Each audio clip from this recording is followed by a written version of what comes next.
Thank you all. Hello, I hope you're enjoying the convention so far. Thank you, Jen, for your introduction. As Jen mentioned, my name is Salah Bazina, and I'm one of the senior researchers at PIPS. I joined PIPS around 2 years ago, and when I first joined, this project was just an idea on paper.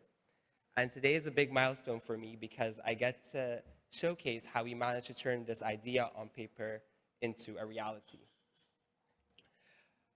As a union, PIPS is committed to providing our members with benefits, and you'll see throughout my presentation, our members have and always will be the driving force behind projects like these. So here's our agenda for today. I'm going to give you some background information on the future of work, give you some research stats. I'm going to be throwing a lot of percentages at you, so please bear with me. I'm then going to walk you through the history of Navigar and give a bit of a show and tell about the project itself. I'm also going to explain why this project is especially important both to you as our members, but to all of us as a union. And then finally, I'll end it with a quick project update. One just housekeeping item, I'm sure you've seen us outside, but we have a booth. So please stop by, come say hi, ask us any questions about the project or this presentation, and also you get a chance to play around with the tool. So when we first came up with the idea of Navigar, we had to do some external research to better understand the Canadian landscape.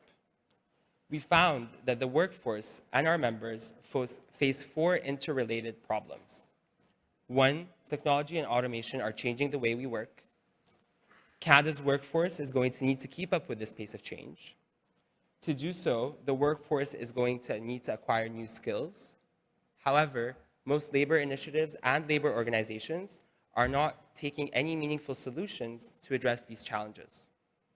But make no mistake, PIPS is committed to embarking on this journey with you to help you better understand your skills, but also better understand how your jobs are going to change. So as I just mentioned, the world of work is constantly evolving. We use AI every single day, whether it's for ordering an Uber or using ChatGPT to write a presentation about the future of work. So I'll admit I did use it a little bit today. But AI is becoming more and more prominent in our day-to-day lives, especially at work. In fact, by 2027, we project that almost 70% of tasks will be automated as a result of AI and other technologies. This could lead to the loss of almost 83 million jobs globally, and these jobs will include administrative and data entry positions, but we also project that even the most highly skilled professionals will be impacted by this change. However, with every loss, there's an opportunity for us to learn and for us to grow. The World Economic Forum projects that by 2027, we'll have 69 million new jobs. These jobs will most likely include AI and machine learning specialists, fintech engineers. Also, I just learned today that there's a new job maybe called AI prompters, people who will know how to use AI to get the best possible output from it. But they're all jobs centered around the theme of human-machine collaboration. That means we need to learn new skills in order for us to start operating new machines. So the rise of AI means we need to start taking a skills-first approach. We have to focus more on honing in our skills. We project that by 2027, almost 40% of working hours across all industries will be impacted by AI. These industries include the banking, capital market, but also the public service.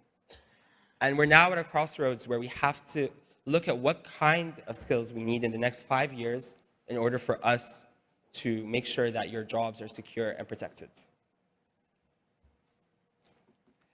So when it comes to the future of work, one of my favorite lines to say during these presentations is, skills are the currency of the future. That means skills will become the most important assets of your career. You may have heard of hard skills before. Hard skills, or as I like to call them, knowledge skills, are skills that are relevant to your industry and specific to the job that you're working in. This could be something like a certification in a particular software or the generally accepted accounting principles. However, while knowledge skills are really important, it is growth skills that are the skills of the future. These skills are industry and job agnostic. And they grow with you and progress as you progress in your career, and they have no shelf life. As you can see on the screen, the skills are like creativity, critical thinking, self-management, attention management, and social intelligence. And it's skills like these, like the ones I just mentioned, that are now most wanted by employers. One thing to remember here is that this isn't a definitive list of skills that you'll need in order for you to become future-proofed. However, think of it as a primary foundational level of skills that you use in order to continue building new skills. So despite having spoken so much about skills and having done so much research about skills, Canadians face another obstacle, and that is the training dilemma. So our research shows that almost 60% of workers will need to be retrained by 2027. However, only 12% of Canadians report taking any training in the past 12 months. And we have to acknowledge that there are real barriers to this, whether it's family commitments, work commitments, childcare obligations, or just simply the fact that most people don't know where to go to get the training they need to close the skills gap that they need. In fact, while 7 in 10 employees are interested in taking training, only 1 in 10 end up taking any training at all. And these issues resonate with our members as well. We conducted an internal survey, I think Jen just mentioned it, but we found that almost 70% of our members want proactive steps on career advancement. Among our younger members, this number goes to 83%. And I mentioned earlier in my presentation that you are the driving force behind projects like these. And it's data points like these that led to the creation of our innovative project, Navigar. So Navigar is our smart online skills development tool. It is going to be launching in 2024, and it is free to all PIPS members. To fund Navigar, we were awarded a grant of $2.56 million by Future Skills Center. Future Skills Center is a major federal initiative dedicated to helping Canadians learn new skills and gain new skills in light of the future of work. And this is no small feat because FSC rarely gives this much money to an organization as big as ours. With Navigar, we're taking a three-pronged approach. One, we want our members to stay informed. Our user experience showed that while our members are interested in career development, they don't know exactly how their jobs will be impacted. So as a first step, Navigar will be providing you with meaningful insights to help you understand the trends and forces shaping the workplace. Once you get a better understanding of how your job is going to change, Navigar is going to solve that predominant issue in the world of reskilling and upskilling, which is boiling down that sea of information when it comes to online training. We'll be providing you with recommendations on curated learnings. We'll be giving you access to courses through Percipio and the Canadian School of Public Service. And then finally, in line with our mission as a union, we will also be providing you with the ability to secure employer-sponsored training, as we firmly believe that it's the responsibility of the employer and not you to pay for training and your development. So at the heart of it, Navigar is going to provide you with target careers, the required skills to move to these targeted careers, a skills development plan, personalized insights, and it will empower you to have career conversations. And all of this is backed by cutting-edge data, research, and technology. I mentioned earlier that our members are at the core of Navigar strategies, and I keep saying that because it's true. And specifically, I wanted to highlight some of the work we're doing when it comes to data collection and how it centers around you. First, we conducted member surveys. Our first survey was launched in January of 2022, and it focused on the product and its development. We received almost 1,500 responses from our members, and we continue to rely on these respondents to help us with the beta feedback and user feedback. Our second survey was launched in May of 2022, and it collected data about our members' jobs and their descriptions. And we got almost 10,000 responses for this survey. So as a researcher, this was a gold mine, but also it indicated to us that you are interested, and it just went to show how impressed you were, I guess, with this project. We're also continuing to hold qualitative interviews that focus on the product and our members' experiences. And these are just some of the few things that we're doing to ensure that your experience is front and center when it comes to the development, the implementation, and the ideation of the project itself. So if you've ever worked on a tech project before, it takes a really long time to go from ideation, implementation, and development. We started our journey in 2020 when we applied for the FSC grant. By 2021, we received almost $2.56 million from FSC. In January of 2022, we started our research design and our UI UX design. And now we're in 2023, where we have a live website, so check it out, it's navigar.ca. We also are now working on gathering beta test feedback. And now we're also working on the final touches of the application itself, so we can have it ready by January and February 2024. So now this is my favorite part of this presentation, which is actually taking a look at the interface of the app. Once you log in using your PIPSC email, you'll enter your current career, and you'll be prompted to choose another position you might be interested in within the next 5 years. You can always change your target career at any point during your journey with Navigar. After this first step, you'll get to the homepage. And this is where you can see an overview of your profile, including your target careers and your current career. You can also view your learning plan. And we recognize that not all users will immediately understand what Navigar is, so we have a bit of a brief explanation on the right-hand side here to explain the project and maybe answer some questions you may have. As I mentioned, you can always change your target career at any point. This is an example of a target career profile. You'll get a brief explanation of the job itself, then you'll have some insights and facts about the future of work, and then you will also have insights and facts about automation levels and augmentation levels. Your target career will determine which skills you'll need to work on first. So the system will make an assumption about your skills gap based on your current job. However, you can always change that and update your skills later on.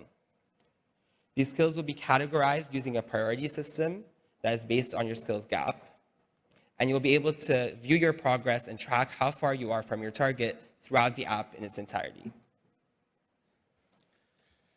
Based on your skills gap, you'll have a learning plan that was curated by our team, and the learning plan is divided into 5 phases based on priority.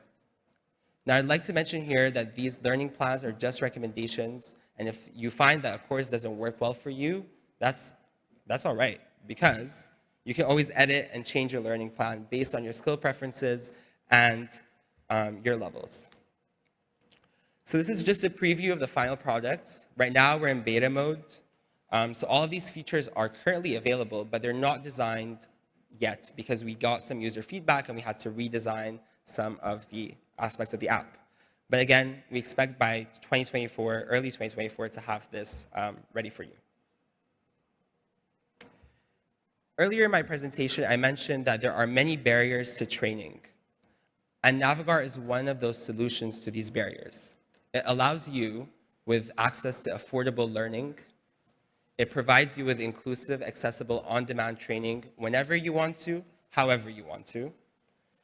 And at the end of the day, you'll get to walk away with the skills and certifications that you need in order for you to close that skills gap. Navigar is more than just a technology development project. At its core, it's a research project. Every quarter, we'll be releasing a new research report that focuses on the labor market outlook on the many industries and professions that our members are a part of. In fact, today we released our first report in conjunction with the convention. So if you're interested, please check it out at navigar.ca or come by the booth and we'll give you an electronic copy. Navigar really is the future of our union. As a project, it aligns with our mission of protecting and securing our members' jobs. So we're not only thinking about you in the next 5 days or the next 5 months, but we're thinking about you for the next 5 years and beyond. Think of Navigar as the Google Maps of your career. It tells you where you are right now and where you need to go in the future. I've presented this project to other unions because they've just been curious about the work we're doing. As you can see from their testimonials, they're excited about the prospect of potentially accessing Navigar should we choose to give it to them. But conceptually speaking, they're behind us, and potentially, again, financially, they would be behind us. And unions like EMAPSIO and ACFO are looking at us as thought leaders in the realm of the future of work and this space of the labor movement. And rightfully so, because we're doing something that's innovative, that hasn't been done before, and is going to be really useful to our members. And that's why projects like these are really important. Of course, though, at the end of the day, this project centers around you, so whatever decision we end up making when it comes to sharing this project is going to be made by all of us. So what do the next 6 months look like for Navigar? The FSC project closeout will happen by November 30th. We're now in the middle of our web app redesign. We're also beginning our government relations and negotiations strategies. And our first pilot is going to be launched by 2024. And we'll have our first demo with Treasury Board in February of 2024 as well. So to wrap things up, workplaces are changing, and union-led projects like Navigar get results. Our members wanted this project, and we've been able to deliver the first phase of it. So with that in mind, this is the end of my presentation. Thank you so much for taking the time to listen to me. We have the booth as well right outside, so if you have any questions, please stop by. And yeah, don't forget to check out navigar.ca. Thank you.